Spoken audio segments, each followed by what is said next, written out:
इस वक्त मैं women press club of India के अंदर हूं, जहां एक प्रेस कॉन्फ्रेंस का आयोजन किया गया था। ये प्रेस कॉन्फ्रेंस तथागत संघ की तरफ से की गई थी।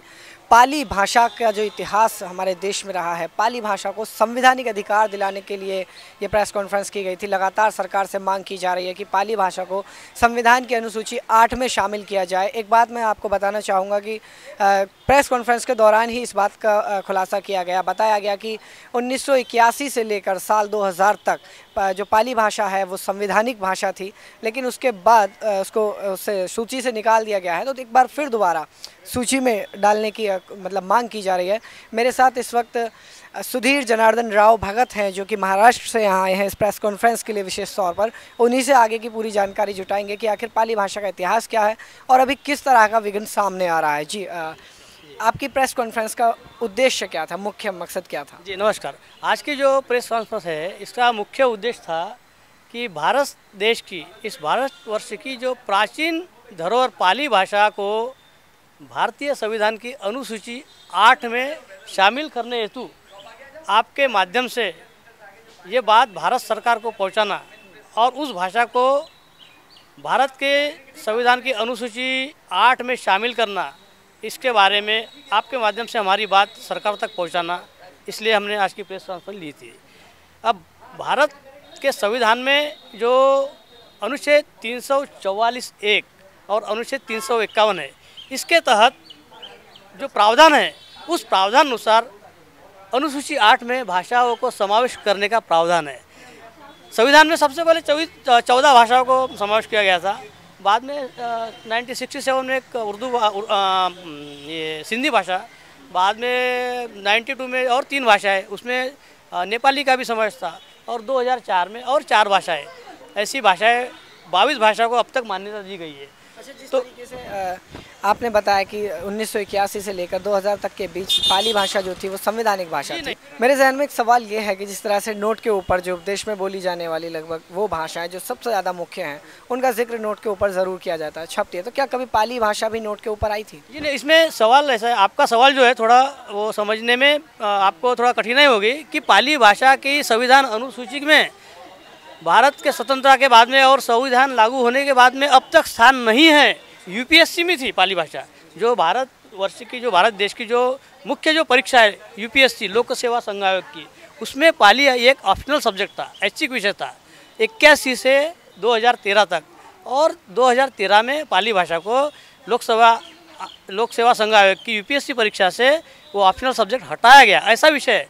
लेकिन उसमें कोर्ट में, माननीय न्यायालय में जो यूपीएससी ने जो बताया कि अनुसूची 8 में जो भाषा है वही भाषा हमने परीक्षा में रखा है और पाली की अनुसूची 8 में नहीं है, इसलिए हमने हटा दिया है, ऐसा उनका जो कोर्ट के सामने जो स्टेटमेंट है। तो इसलिए हमारा ये कहना है कि आपने तो इस देश की जो अलग अलग भाषा है, प्रादेशिक भाषा को अनुसूची 8 में डाला है, लेकिन ये पाली भाषा तो भारतवर्ष की प्राचीन धरोहर, इसका इतिहास ईस्वी सन 5वीं 6वीं से चालू होकर अब तक चला आ रहा है और करीबन 3000 साल का इतिहास है। और पाली भाषा में जो ये पाली भाषा स्वतंत्र रूप से विकसित भाषा है, ये कोई अन्य भाषाओं पर डिपेंड या उसमें से निकली हुई भाषा नहीं है, ठीक है ना।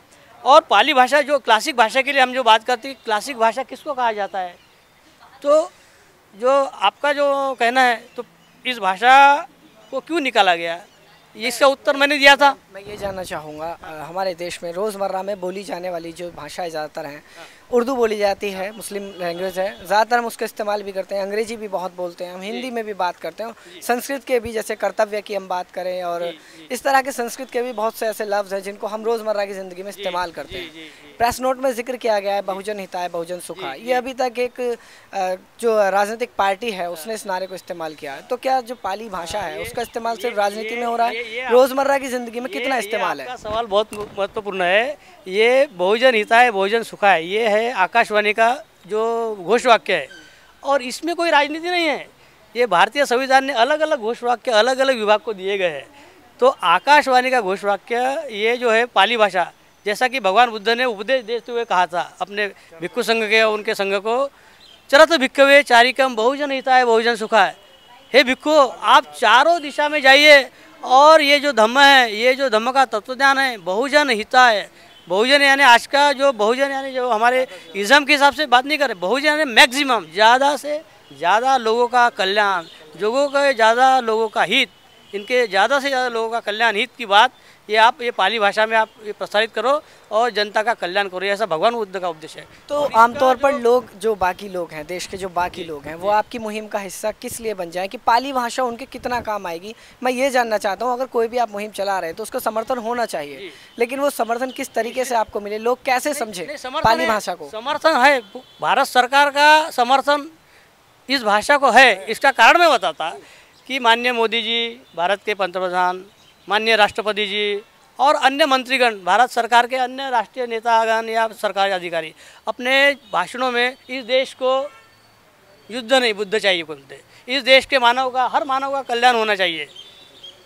ऐसा उपदेश करते हैं भाषण में।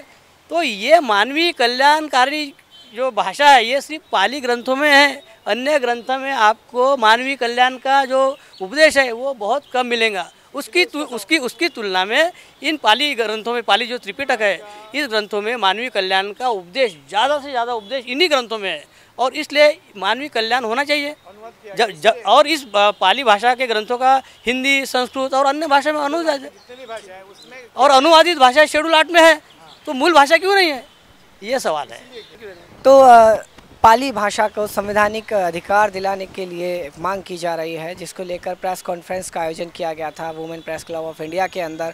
सुधीर जनार्दन राव भगत इस वक्त मेरे साथ थे, जिनसे मैं बात कर रहा था। तथागत संघ के वो अध्यक्ष हैं और इस पूरी प्रेस कॉन्फ्रेंस को उन्होंने ही संचालन किया था। जी, तो एक बड़ा सवाल है कि एक लाइन आती है सारे जहाँ से अच्छा में कि हिंदी है हम वतन है हिंदुस्तान हमारा, लेकिन भाषा की लड़ाई अभी भी जारी है।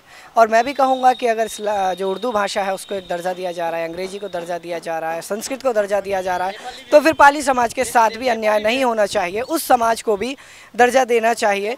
और ज़रूरी है कि इस तरह की, क्योंकि भाषाएँ जब तक भाषा ही हमारे देश का सबसे बड़ा गौरव रही है, तो एक भाषा के साथ इस तरीके का अन्याय करना शायद सरकार की गलती होगी। इसको भूल को सुधारना ज़रूरी है सरकार के लिए, इस ओर एक कदम ज़रूर होना चाहिए। वीडियो जर्नलिस्ट आशीष जायसवाल के साथ मैं लव कुमार, नेशनल दस्तक, दिल्ली।